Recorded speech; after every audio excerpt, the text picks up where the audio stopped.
Assalamualaikum warahmatullahi wabarakatuh. Jumpa lagi kita di sini bersama BF Law Firm and Consultant. Pada pagi hari ini kita akan bincang-bincang tentang persoalan-persoalan hukum yang ada di negara kita. Banyak hal yang muncul dengan dinamika hukum karena disebabkan regulasi yang berubah-ubah. Salah satunya adalah hubungan antara pengusaha dan pekerja atau pekerja dan pengusaha. Banyak undang-undang yang kemudian diakumulasi dalam Undang-Undang Cipta Kerja yang disahkan beberapa tahun lalu. Ini membuat kebingungan masyarakat tentang salah satu aspek hukum, yaitu hubungan industrial antara pekerja dan pengusaha atau dengan pengusaha dan pekerja. Maka pada sesi ini saya akan menjelaskan itu sebagai media edukasi bagi sahabat hukum di mana saja berada. Oke? Judul yang kita bahas di sini yaitu memahami hak pekerja dan pengusaha.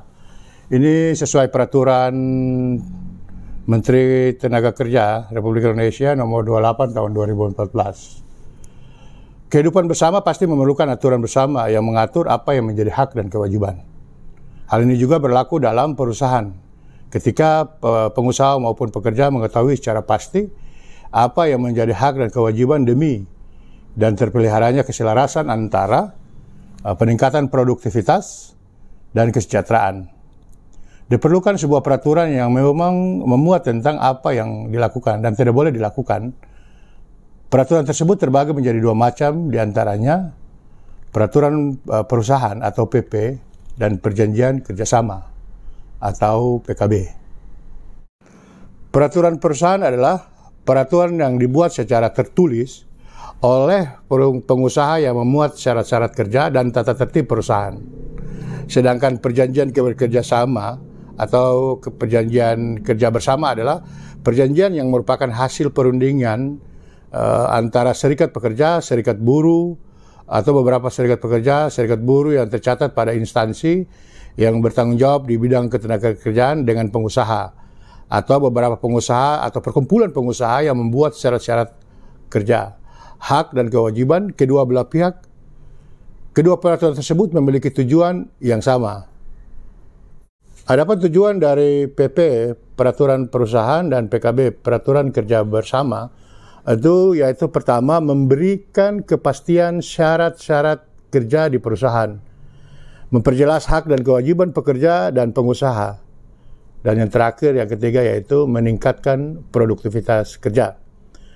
Selanjutnya, pimpinan dan jajaran manajemen harus memahami mengenai ketentuan-ketentuan yang harus dipenuhi dalam menyusun peraturan perusahaan dan perjanjian kerja bersama.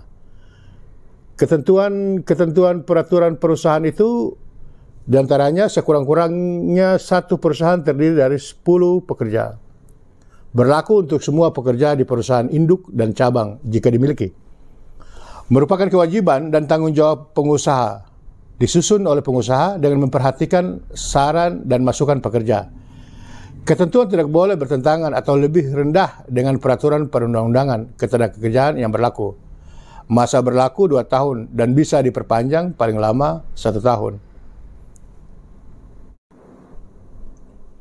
Selanjutnya, ketentuan perjanjian kerja bersama, yaitu apa saja isinya. Dilakukan perundingan dengan perwakilan serikat pekerja kalau bagi yang punya serikat pekerja.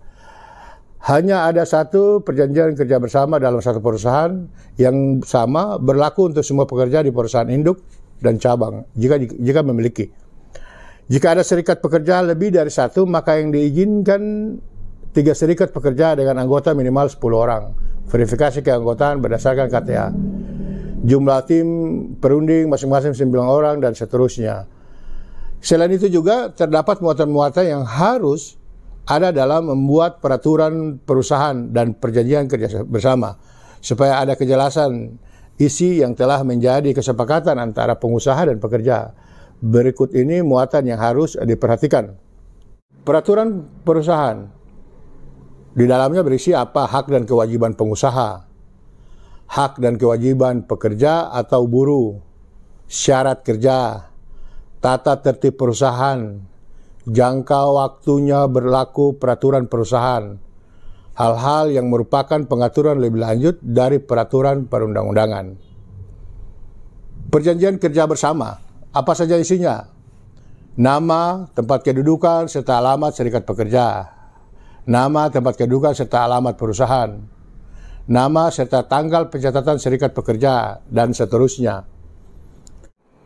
Itulah sedikit ulasan tentang hubungan pekerja dan pengusaha dan pekerja sesuai dengan Peraturan Menteri Tenaga Kerja Nomor 28 Tahun 2014. Semoga bermanfaat bagi kita dengan menciptakan iklim usaha yang lebih baik, lebih sehat, taat hukum, dan memenuhi ketentuan sebagaimana peraturan perundang-undangan. Terima kasih, sekian dari saya. Wallahu muwaffiq ila aqwamit thoriq. Wassalamualaikum warahmatullahi wabarakatuh.